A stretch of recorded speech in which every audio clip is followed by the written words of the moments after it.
everyone. Welcome, welcome. So, have you ever wondered how to bring your best self out by uh, having a message you are so at home with, so at peace with? Well, today that's what we're talking about, mastering your message. And I've got the experts here to share that with you. I'm Laura Rubenstein, your host, producer of the Women Speakers Association's WSA TV Women's Premiere Show.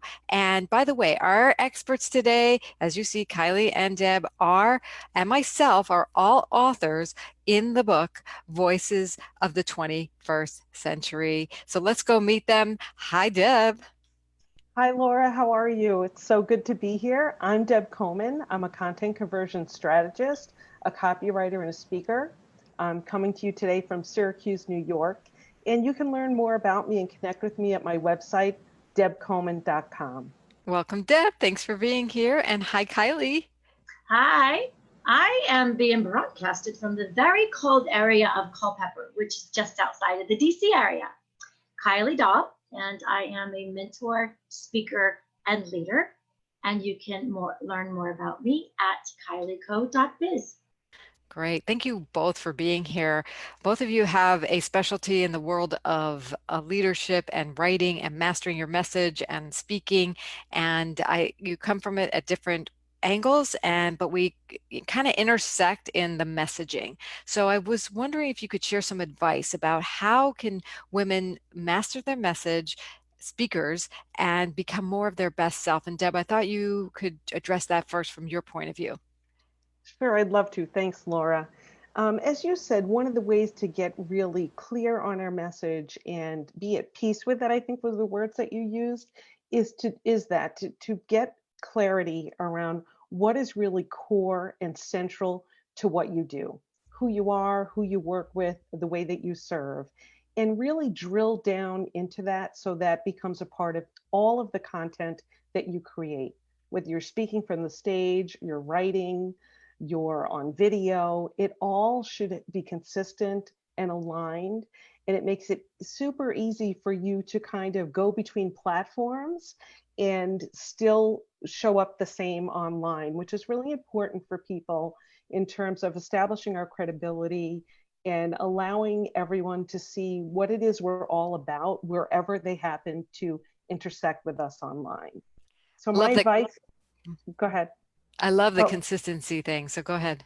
yeah, it's so important. And I think when we really do use that core to guide everything that we create and also look toward what we want people to be inspired to do when they hear our message, what's our intention in sharing, allows us to have that consistency, allows us to make the most use of our time and our platform and the way in which we're sharing. And that's how we reach more people and we get the exposure and the visibility that we need to serve at a higher level. Where should people look for that intention of the core message? Like, what would be the first question you'd have someone, or you'd ask someone to find that out? Well, a really big component of it is why we do what we do. And for many of us, that's so a part of everything we do every day, we forget to sometimes include it and incorporate it in our message. So I like to bring people back to that, have them share their story. What is their why? Why is it that they provide the service that they provide or speak on the topic that they speak on? It's usually something they're very passionate about. It's what drives everything that they do. And it's an important differentiator when you're found among other people who do similar work. So that's, key usually just to open the door for people to remind them to share that message and then get really clear on how they're going to incorporate into everything that they do online. Wonderful. So this is a great segue to ask Kylie about, okay, so they've got this messaging, they've got an intention clarified, they've started to figure out what that is. How do they take it home? How do they really embody this? And what should they do next, Kylie? I think my advice or my opinion and my experience of working with different women is we all have a story and we're speaking about something that's very passionate to us. A lot of the times that's very emotional at the same time. And so I think that you've got to have that core message, but also you've got to work through it enough so that you can talk about it without becoming so emotional that, for example, you cry each and every time you talk about it. If this is happening, perhaps you're not quite ready yet. You've got to be able to work through a few things before you can get there. And for me, um, I am at, my brain is very rapid fire. I am a type A personality. I'm always energetic. And so sometimes if I like think I'm being clear about something, I run it past my husband, or I run it past, I have a content team. I run it past a content person like Deb to say, okay, I'm going to spew all of this out on paper because I'm so passionate about it. Can you help me make it a little bit more succinct? And I think that is really super important. I think people sometimes they feel like, oh, but it's my message. I should have my stuff together. No, go find a person that can help you be more succinct about it. And then also practice it. Practice what you're going to say so that you can be succinct and that you can stay, because you want to reach, you want to grab those listeners and really help deliver that message. Mm. I love this advice to practice it, to embody it, to I think you're right, Kylie, when you say people, sometimes they get so emotional and I think it comes from, oh, I just got to get, you have to understand the whole complete story. But in fact, it's not the whole complete story. It's the main message you want to convey. And there's a powerful way to do it. And between the two pieces of advice we got here is to work on your core message. What is the impact you want to have? And then to own it and to get through that emotion and work through it so that you are having that impact. Brilliant combination to master your message. So thank you too. So let's learn a little bit more about your master, how you help people master. What do you do? Who do you work with? So Deb, why don't you share with us a little bit about that? Who do you work with and what do you do with them? Sure. I work with online business owners who really want to make a difference with the service that they provide. They may be coaches and other types of service providers.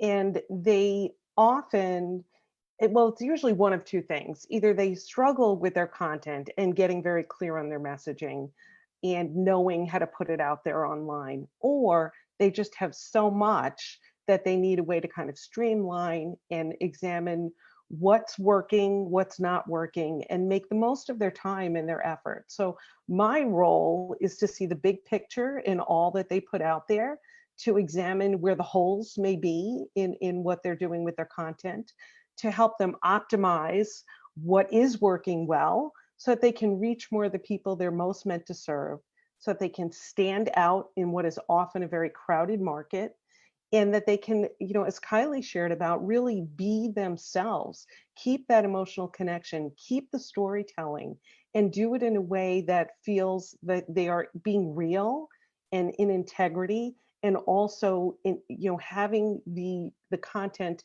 do what it's supposed to do, which for many of us, it's attract the right people, connect with them, and convert them so that they make a decision to work with us. And so how did you get started in this? My initial work was as a copywriter and a proofreader, proofreader even more so. And I was always, so talk about my core and my message, was or my big why, I should say. I wanted to know, what did people want to do with what they were writing? What was the intention? What was the purpose? Why was this important to them? As Kylie shared, like, what's the passion behind this writing that you're sharing with me? And that really led me to some twists and turns and pivots, like we all tend to do, to make that the core of my service that I provide. The strategy behind the message. Yes, I can do the copywriting, I can help you with the editing and make it look nice, but I really am so more fueled by the strategy behind making it work for you, so that your marketing can not be a struggle, cannot be of this foreign thing that has to get done as part of your business, but that can allow you to be true to who you are and still do the work that you intend to do. Yeah. Wow, powerful that you have that passion for people to get their truth out in a way that's really well done. So well done. And Kylie, why don't you share with us a little bit about you? Who do you work with? What do you do for people? Well, I, I say I was born to be a serial entrepreneur. I love business. I love talking about business. So my specialty is business development and startups, working with startups. I'm very passionate about working with women, which just seems to be a lot of what I work with. But I work with small businesses as well. And so my pet peeve is like waste. And so it's kind of a funny pet peeve, but it just aches me when I have a business that comes to me and says, yeah, but I blew all my budgets because I did X, Y, and Z, and that wasn't really what they should have been doing. So I really like working with them and saying, how can we strategize and how can we really grow your business in different ways? Um, and on the mentoring part of it, I I get to host a group here in Culpeper that's also online, which is called Entrepreneurs Hangout. And I really just my passion was to have it to be like an entrepreneurial resource for how can I get my business off the ground? What do I do? Is it a viable business? Can I be a speaker? For example, I've got two ladies that are, I'm hoping, going to be joining the Women Speakers Association. And so, how can I do this? What message can I have? And just like Deb, it's it's how can we help them grow that business or message and really bring it to life. Cool. Well, you said you're a serial entrepreneur. So how did you get into doing what you do right now with startups and women? I spent 25 years in the commercial real estate business, and I'm an investor from there. And I'm like this. I was always the friend that would be like, "No, I've got a great idea for you. This is what you need to do." I could take a person, I could talk to them, and I'm like, "That I have a great idea for you to do for your business." And so I started really honing in on my skills and said, this is what it is. Now we get to call it like business development expert. But it's really just like I can talk about business all day long.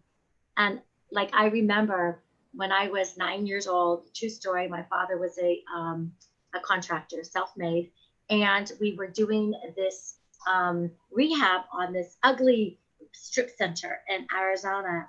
And I said to my dad, I want one of these. And he's like, one of what? I'm like, no, one of these, because I can have all of my businesses in all of these little stores. And that was always my aspiration. That was like totally, I didn't get the whole concept, but now that's I just love business. That's great. Well, you two are both inspiring of how you help people, both from the startup and integration of their business and their message, getting it out there in the world. And this is what we do here at Women Speakers Association. We help people fuel their mission and their messages out there in the world. And so I would like to hear from each of you. And by the way, I wanted to do a couple of shout outs before I get to this next question to Wanda Cox. Thanks for being with us, and Patrice, and they love what you're saying, both of you. So thank you. So tell us a little bit more about the value you get from being a part of this organization, Women Speakers Association. Deb, why don't you go first? Sure, I'd love to. Thanks, Laura. And I love Kylie sharing her story because couldn't you just see and feel the passion, which is just all about what we're talking about here today, that why of hers is what makes her so passionate about what she does. So I love that. My list for what I love about Women Speakers Association is too long for this show, but I'll try to give you a few of the high points. I love the connections with women around the globe. I mean, it's just not only fascinating, but the opportunities are incredible. On my first group call with Women Speakers Association, I was invited to do my first radio show ever. And it's because of the conversations that are facilitated and allowed to grow, that happened, and other many more opportunities to be on podcasts, to speak to other communities, the training that we have ongoing all the time, our communities online and off. It's just really something that I feel is there 24/7 for me, and I can access it through social media or going into our Facebook groups or looking at the library of resources that we have. So it's just really been an amazing ride to be a part of Women Speakers Association. Well, it's great to have you on board. And Kylie, why don't you share with us a little bit about the value that Women Speakers Association has already brought to you? Well, I got very fortunate to be able to, Gail and I connected in such a fun, special way. And for me, it was accountability. Like it kind of made me real, like, oh, so now you've got to be accountable. You have to really get your stuff together. You've got the training that you can pull from and the calls that you can join. There is no excuses. You guys at WSA makes it so easy for you to just plug in, do the work, and you're going to make it happen. And what other better time? Now I got to be a co-author of a collaborative book, which was so fun. And you get the bragging rights of that. And so if you just make it so easy to succeed. Yes. And I love what you said about accountability. It's like, okay, you're declaring yourself as a speaker, as a member of this organization, of someone who's going to work in sisterhood to grow yourself and to be there to support others. And yes, we do have lots of opportunities for you to become a best-selling author, like in our annual Voices of the 21st Century collaborative book. It really is a collaboration, it is a community. It's not just a compilation, shall we say. It's way more. Anybody who's been a part of the Women Speakers Association's events know that. So thank you and congratulations, both of you best-selling authors, both of you helping people master their message every day with your wisdom, knowledge, and tools. And thanks for being just a incredible part of this community at the Women Speakers Association. If you're interested in doing what Deb and Kylie have done, which is join, and myself, Women Speakers Association at the premier level, please go to joinwsa.com